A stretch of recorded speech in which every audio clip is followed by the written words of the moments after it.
성경 말씀 고린도전서 11장 2절부터 16절 말씀입니다. 너희가 모든 일에 나를 기억하고 또 내가 너희에게 전하여 준 대로 그 전통을 너희가 지킴으로 너희를 칭찬하노라. 그러나 나는 너희가 알기를 원하노니 각 남자의 머리는 그리스도요 여자의 머리는 남자요 그리스도의 머리는 하나님이시라. 무릇 남자로서 머리에 무엇을 쓰고 기도나 예언을 하는 자는 그 머리를 욕되게 하는 것이요 무릇 여자로서 머리에 쓴 것을 벗고 기도나 예언을 하는 자는 그 머리를 욕되게 하는 것이니 이는 머리를 민 것과 다름이 없음이라. 만일 여자가 머리를 가리지 않거든 깎을 것이요 만일 깎거나 미는 것이 여자에게 부끄러움이 되거든 가릴지니라. 남자는 하나님의 형상과 영광이니 그 머리를 마땅히 가리지 않거니와 여자는 남자의 영광이니라. 남자가 여자에게서 난 것이 아니요 여자가 남자에게서 났으며 또 남자가 여자를 위하여 지음을 받지 아니하고 여자가 남자를 위하여 지음을 받은 것이니 그러므로 여자는 천사들로 말미암아 권세 아래에 있는 표를 그 머리 위에 둘지니라. 그러나 주 안에는 남자 없이 여자만 있지 않고 여자 없이 남자만 있지 아니하니라. 이는 여자가 남자에게서 난 것 같이 남자도 여자로 말미암아 났음이라. 그리고 모든 것은 하나님에게서 났느니라. 너희는 스스로 판단하라. 여자가 머리를 가리지 않고 하나님께 기도하는 것이 마땅하냐? 만일 남자에게 긴 머리가 있으면 자기에게 부끄러움이 되는 것을 본성이 너희에게 가르치지 아니하느냐? 만일 여자가 긴 머리가 있으면 자기에게 영광이 되나니 긴 머리는 가리는 것을 대신하여 주셨기 때문이니라. 논쟁하려는 생각을 가진 자가 있을지라도 우리에게나 하나님의 모든 교회에는 이런 관례가 없느니라. 아멘. 오늘 말씀 고린도전서 11장 2절부터 16절 말씀입니다. 고린도전서를 보게 되면 이제 세 부분으로 나눌 수가 있습니다. 이제 시작하는 도입부, 그리고 고린도 교회에 있는 문제들에 대해서 이야기하는 본론부, 그리고 마지막을 정의하는 결론을 내리는 그런 결론 부분, 이렇게 종결부, 이렇게 세 부분으로 나누게 됩니다.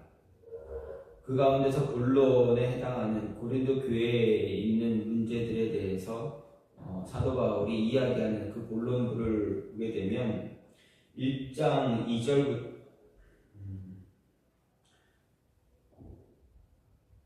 1장부터 6장, 1장 10절부터 6장까지, 그리고 7장부터 15장까지 이렇게 두 부분으로 양분할 수가 있습니다. 이 가운데 오늘 말씀에 해당하는 내용의 앞부분은 고린도 교회의 분쟁과 도덕적인 무질서에 대한 책망, 그리고 훈계를 그 내용으로 하고 있고, 후반부는 교회가 안고 있는 신앙생활의 중요한 문제들에 대해서 바울이 제시하는 그런 답변을 그 내용으로 하고 있습니다. 특히 후반부인 7장부터 15장에서 바울은 결혼, 그리고 우상 제물을 먹는 것에 대한 문제, 그리고 공적인 예배, 부활 등의 문제를 다루고 있는데 11장부터 14장은 세 번째 문제인 예배에 관한 문제를 이야기하고 있습니다. 바울은 공적인 예배와 관련된 문제를 다루는 이 부분에서 여자가 여성도의 예배 드릴 때, 공적인 예배를 드릴 때 머리에 수건을 쓰는 것, 즉 예배포를 착용하는 것, 그리고 성만찬, 영적인 은사 등 세 가지 문제를 집중적으로 다루고 있습니다. 이 세 가지 문제가 당시 고린도 교회의 공적 예배의 질서를 어지럽히는 그러한 문제로, 대표적인 문제로 부각되었기 때문에 그렇습니다. 곧 여성의 이런 머리에 수건을 쓰는 문제는 교회 내 남녀 간의 평등과 질서 문제와 연결되어 논란이 되었고, 또 성찬은 빈부간의 위화감을 조성하는 것으로 인해서 그 본질적 의의를 잃어버려가는 그런 모습이었습니다. 또 영적 은사 문제에서도 교인들은 은사가 풍성했지만 그 은사를 조화와 질서 가운데 사용하지 못했다라는 것입니다. 공적 예배의 질서가 확립되지 못했던 것은 교회 성도의 신앙생활 전반이 무질서하고 체계가 잡히지 못했다라는 것을 알려주고 있습니다.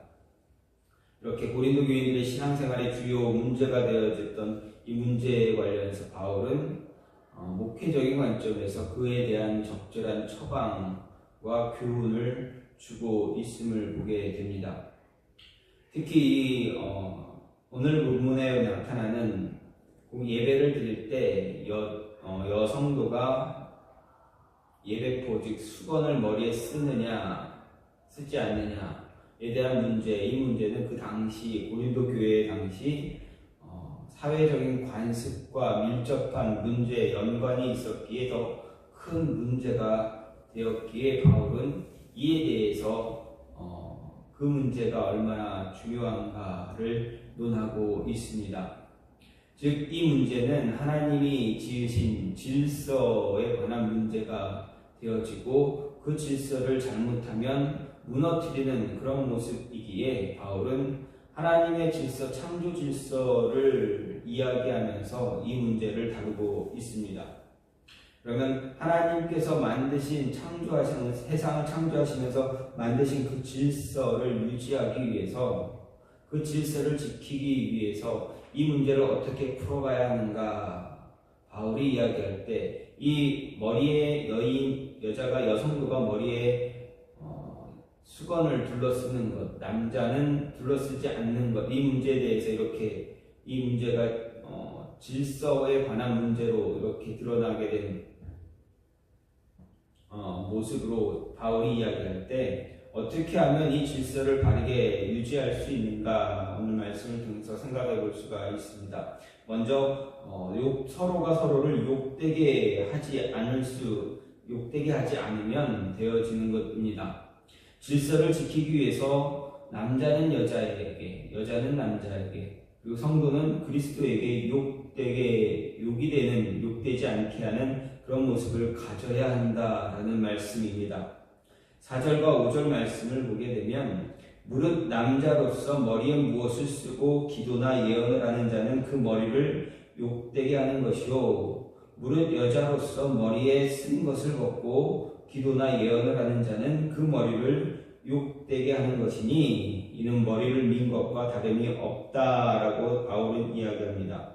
그런데 바울은 이 4절 5절을 이야기하기 전에 3절에서 이렇게 말합니다.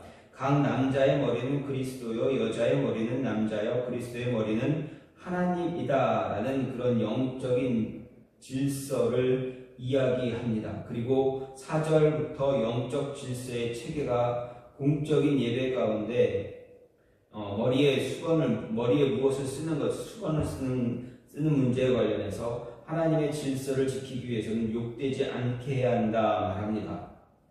즉 먼저 예배포 머리에 무언가를 쓰는 것, 즉 수건을 쓰거나 쉽게 말해서 예배를 드릴 때 쓰는 것, 이것을 예배포라고 할 때 이 착용 문제를 이해하기 위해서 당시 헬라 시대 고린도 교회 그 당시에 사회적인 관습에 대해서 알아야 한다라는 것입니다. 당시는 노예나 여성이 공적 예배 모임에서 머리에 수건을 썼습니다. 이것은 권위에 순종한다라는 표시입니다. 그런데 당시 고린도 교회는 그리스도 안에서의 자유를 강조하면서 오직 그리스도가 그 머리 되는 남자가 임의대로 예배포를 착용하거나 여자의 경우 예배포를 착용하지 않는 경우가 생겨났습니다. 하지만 이런 일은 교회 안에 혼란을 가져왔고 다른 사람의 오해와 비난을 가져왔기 때문에 바울은 특별하게 이 문제에 대한 가르침을 주고 있습니다. 이런 가운데 바울은 남자가 예배포를 쓰는 행위나 여자가 예배포를 쓰지 않고 벗는 문제를 그 머리를 욕되게 하는 행위다 말합니다. 남자가 머리에 수건을 쓰는 것은 그보다 더 우선되는 존재가 있다는 것을 의미합니다. 그 존재의 권위에 자신이 순종하고 복종하겠다라는 뜻을 의미합니다. 하지만 바울은 앞에서 3절에서 분명하게 말합니다. 남자의 머리는 그리스도일 뿐 아니라 남자에게 있어서 그 외에 눈에 보이는 어떤 존재도 순종하거나 복종할 대상이 될 수 없다는 것을 분명하게 했습니다. 따라서 공예배신 남자가 머리에 수건을 쓰면 그리스도 외에 다른 우선하는 존재가 있다라는 것을 의미하기 때문에 그리스도를 욕되게 하는 것이다 바울은 말한 것입니다. 그래서 남자로 하여금 예배시의 머리에 수건을 쓰는 그것은 영적인 질서를 무너뜨리는 것이다 말합니다. 여기 남자가 머리에 수건 쓰는 것, 자신을 스스로 여자나 쓰는 것은 자신 스스로를 여자나 노예로 여기게 하는 그런 오해를 살 수가 있었습니다. 그래서 예배시에 남자가 수건을 머리에 쓰게 되면 불신 믿지 않는 자들로부터 교회 공동체가 남녀 사이에 구별이 없는 그런 무질서한 집단이나 동성연애자의 단체, 노예로 이루어진 그런 모습으로 오해받을 수가 있었기 때문에 바울은 특별하게 말하기를 그리스도를 욕되게 하는 모습이다. 그래서 그 모습을 금지하는 것입니다. 반대로 여자들의 경우도 같다 할 수가 있습니다. 예배시에 머리에 수건을 쓰지 않고 기도나 예언하는 것, 그 머리를 욕되게 하는 것이다 말한 것입니다. 여기서 그 머리는 무엇을 의미합니까? 바로 남자를 말합니다. 남자를 욕되게 하는, 남편을 욕되게 하는 것을 이야기합니다. 그러면 여자가 수건을 머리에 쓰지 않는 것은 왜 남자를 욕되게 하는가? 남편의 권위, 남자의 권위를 무시하게 되는 것이다 라는 것입니다. 남자에게 남편에게 순종하고 복종하지 않겠다라는 의미가 되기 때문에 그렇습니다. 바울이 굳이 이런 일에 대해서 말하는 것은 고린도 교회 일부 여자 교인들이 이런 예배시에 수건 착용을 거부했기 때문입니다. 회심한 성도들이 지니게 된 그리스도 안에서 남자와 여자가 동등하다라는 그런 자각이 이런 결과를 낳게 된 것입니다. 고린도 교회에서는 성령의 은사를 경험한 여자들이 남자들과 이런 동등한 은사의 소유자임을 주장했을지라도 창조 원리상 여자의 머리는 남자가 되고 여자가 남자를 위해 지음받았다라는 것을 바울은 말합니다. 이런 관습을 거부하는 것 옳지 못하다 이야기하는 것입니다. 특히 고린도 교회 여성도들의 이런 모습, 당시 관습의 정면으로, 사회적인 관습과 정면으로 위배되는 모습입니다. 앞에서도 말씀드렸습니다. 믿지 않는 자들의 눈에는 교회가 남녀 구분 없이 무질서한 집단으로 보이기 때문에 그렇습니다. 그렇기에 복음을 전하는데도 도움이 되지 못하는 그런 모습이 되어버리기 때문에 바울은 하나님의 창조 원리를 이야기하면서 여성들로 하여금 이 수건을 예배드릴 때 수건을 착용하라 권면하고 있는 것입니다. 당시에 머리에 수건을 쓰지 않는 여인들, 그들은 고린도 지역에 있는 여인들은 바로 창기를 의미했습니다. 그렇기 때문에 공적인 예배에서 이 수건을 쓰지 않게 된다면 교회가 자칫 문란한 그런 공동체, 그런 단체로 보여지기 때문에 바울은 특별히 그런 모습 갖지 말아라 이야기한 것입니다. 이 수건에 관한 이 문제는 자칫 그리스도를, 남자를, 여자 자신을, 권위를 욕되게 하는 일이 되는 것과 동시에 하나님의 창조 질서, 또 당시 사회 질서를 무너뜨릴 수 있기 때문에 바울은 이러한 행위로 질서를 무너뜨리지 말아라, 욕되게 하지 말아라, 서로를 욕되게 하지 말고 그리스도를, 교회를, 하나님을 욕되게 하는 그런 모습 갖지 않아야 한다라는 것입니다. 그래서 질서를 지키기 위한다면, 영적인 질서나 사회적인 질서를 지키기 원한다면 이런 욕되게 하는 모습 갖지 않아야 한다는 이야기입니다. 또 한 가지 무엇입니까? 서로 보완적인 모습을 가지면 질서를 바르게 유지할 수가 있습니다. 11절, 12절 말씀을 보면 주 안에는 남자 없이 여자만 있지 않고 여자 없이 남자만 있지 아니하니라. 이는 여자가 남자에게서 난 것 같이 남자도 여자로 말미암아 났음이라. 그리고 모든 것은 하나님에게서 났다라고 바울은 이야기합니다. 즉 이 말씀은 남녀의 상관성에 대해 이야기하고 있습니다. 세상의 역사, 과거 세상의 역사를 들여다보면 여성의 존재가치 남성보다 굉장히 낮게 평가했었습니다. 한 예를 들어서 인도에서는 얼마 전까지만 하더라도 사티라는 비인도적이고 끔찍한 관습이 있었습니다. 그것은 바로 남편이 죽으면 아내도 산채로 남편과 함께 화장하는 그러한 모습 관습입니다. 물론 아내는 이 사티를 거부할 수 있었습니다. 하지만 이것을 거부하고 살아남은 아내 평생 질시와 수목 가운데 살아야만 했습니다. 즉 여성은 남편의 하나의 구속물 정도밖에 되지 않는 그런 모습이었습니다. 이런 모습 단지 인도라는 나라에만 있는 것이 아니라 우리나라의 역사를 돌아볼 때라도 알 수가 있습니다. 발견할 수가 있습니다. 우리나라 역시 과거의 남존여비 사상으로 인해서 여자는 혈통의 보존과 남자를 위한 존재한다라는 모습이 있었습니다. 그래서 과거 영화 가운데 베니스 영화제에서 여우주연상을 받은 작품 가운데 하나가 시가지라는 영화가 있었습니다. 이 영화는 과거 우리나라 여자의 슬픈 운명을 단적으로 반영한 그런 영화입니다. 우리나라 사람 가운데 지금도 이런 모습, 이런 생각을 가지고 있는 사람 아주 없다 말하지 못합니다. 아내는 남편을 섬겨야만 하고 남편은 집안의 가장으로 군림해야 한다라는 생각을 가지고 있는 사람들 분명 아직까지는 존재합니다. 하지만 이런 생각 분명 잘못되었습니다. 왜냐하면 하나님은 이런 모습으로 남자와 여자를 평가하지 않기 때문입니다. 남자와 여자의 존재 방식 하나님은 분명히 말씀하셨습니다. 상호 보완하는 관계입니다. 누가 누구에게 군림하는 것이 아니라 오직 남녀의 주인이 될 수 있는 분은 하나님밖에 없다는 것이 바울의 이야기입니다. 남자에게 필요했기에 하나님은 여자를 창조하셨습니다. 여자에게 필요했기에 남자가 존재하는 것입니다. 이들은 한치의 차이도 없이 동등한 자격으로 서로를 보완하도록 하나님께서 창조하신 것입니다. 만일 하나로 충분했다면 하나님은 남자나 여자 둘 중 하나만으로 충분했다면 하나님은 남자와 여자 둘 중에 하나만 창조하셨을 것입니다. 굳이 둘을 만들어서 어렵게 힘들게 만들지 않으셨을 것이다 라는 것입니다. 그런데 성경을 보면 하나님이 아담을 만드시고 말씀하셨습니다. 사람이 독초하는 것이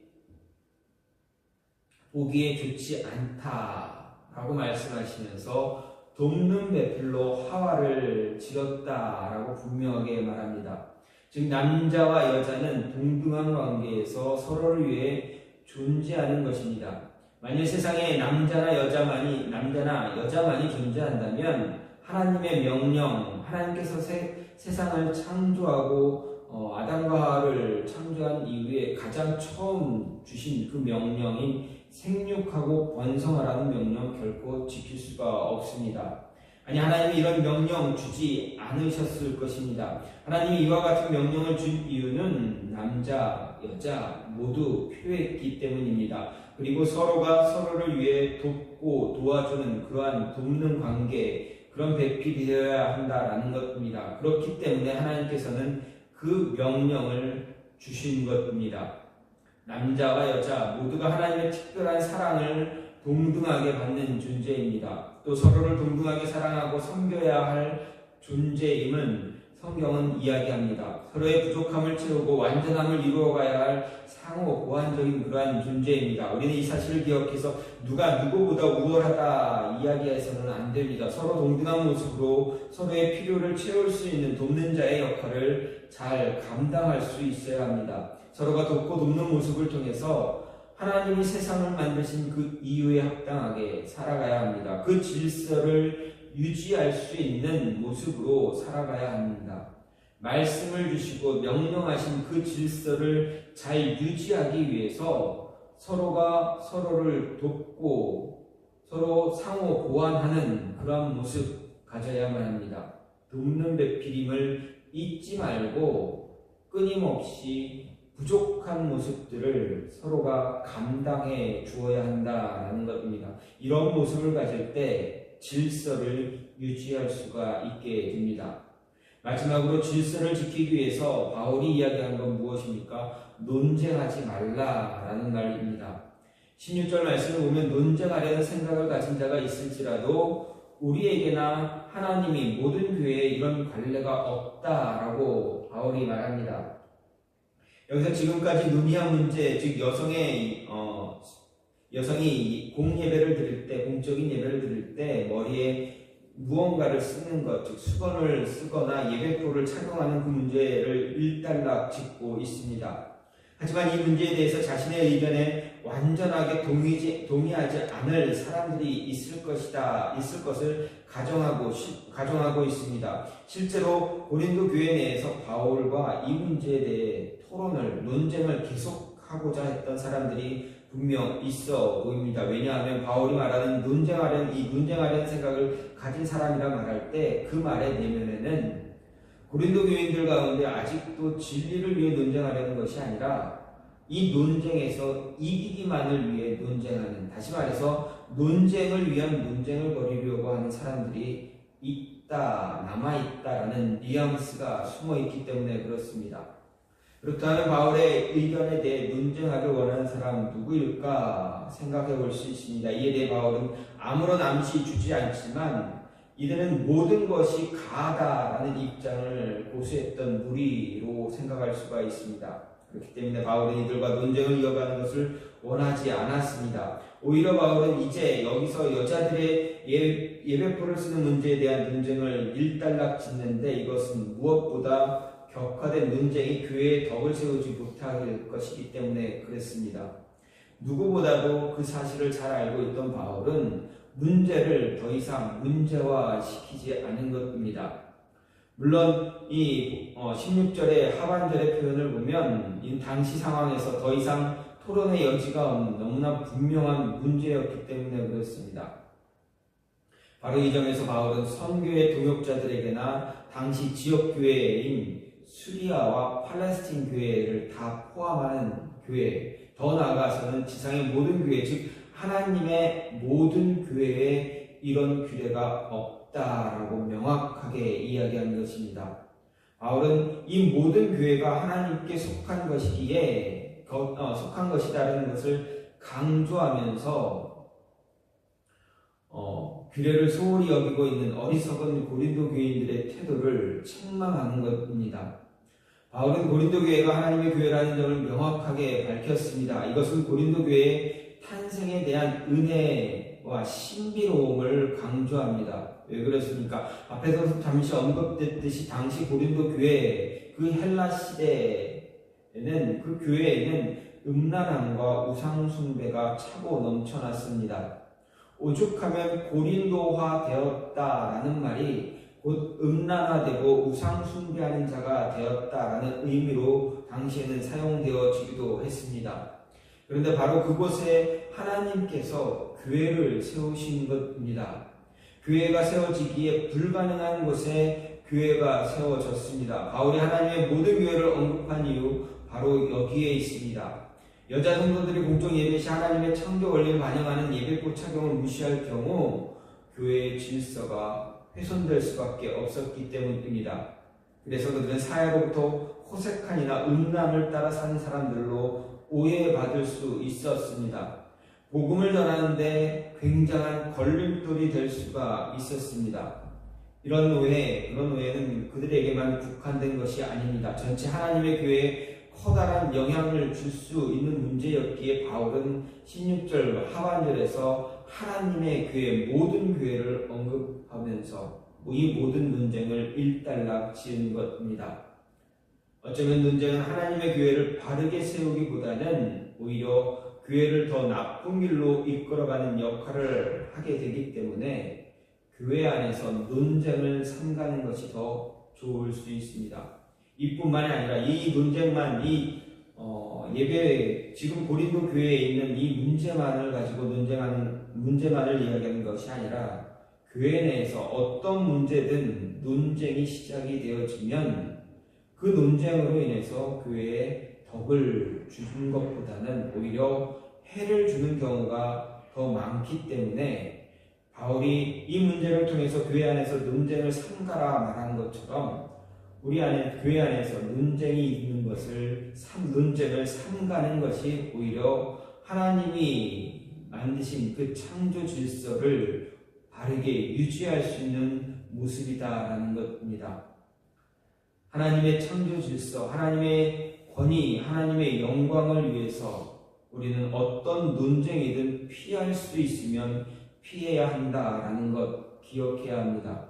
하나님의 영광과 창조 질서, 하나님의 권위나 위대하심을 선포할 수 있는 논쟁이라면 모를까? 일반적인 대부분의 논쟁은 그 반대가 되기 때문에 피할 수 있으면 피해야 한다라는 것 잊지 말고 우리 안에 있는 문제를 가지고 논쟁하려고 하는 그 모습 버려야 한다라는 것입니다. 질서를 지키기 위해서, 영적인 질서를 지키기 위해서, 세상의 질서를 지키기 위해서도 논쟁을 위한 논쟁은 결코 덕이 되지 못합니다. 진리를 위해서 하나님의 은혜를, 하나님의 영광을 드러내기 위한 논쟁이 아니라면 대부분의 논쟁은 그저 삼갈 수 있는 방법이, 그 모습이, 그 행위가 더 교회에 덕이 되어진다라는 것입니다. 논쟁보다는 말씀에 입각해서, 말씀에 의지해서 말씀을 따라 결론을 내리는 것이 가장 먼저다라는 것입니다. 바울은 고린도 교회를 통해서, 고린도 교회를 향해서 분명하게 이야기합니다. 공적인 예배 드릴 때 여인이 예배포를 수건을 머리에 쓰는 것, 그리고 남자는 쓰지 않는 것에 대해서 분명하게 이야기합니다. 이 문제를 하나님의 창조 질서를 통해서 연관시켜서 이야기하는 이유는 영적인 질서가 바르게 세워져야 세상의 질서도 바르게 세워질 수 있기 때문에 그렇습니다. 영적인 질서가 바르게 세워져야 가정의 질서, 또 공동체의 질서, 교회 안에서의 질서, 이 모든 것이 바르게 세워질 수 있습니다. 그래서 그 질서를 바르게 세우기 위해서는 논쟁을 삼가고, 그리고 서로 보완할 수 있는, 보완해 나가는 그런 모습을 가지고, 또 서로가 서로를 욕되게 하는 그런 모습 갖지 않으면 된다라는 겁니다. 그런 모습 갖지 않도록 늘 더 기도에 힘쓰고 말씀에 힘쓰는 그런 모습이 있어야 한다라는 것이 바울의 교훈입니다. 이 교훈을 따라서 저와 여러분에도, 우리 교회에도 이런 질서를 지키기 위한 모습이 그 노력이 더 차고 넘치길 간절히 소망합니다. 이 시간 같이 기도하기로 하는데, 하나님, 우리 안에 영적인 질서를, 교회 안의 질서, 말씀의 질서를, 세상의 질서를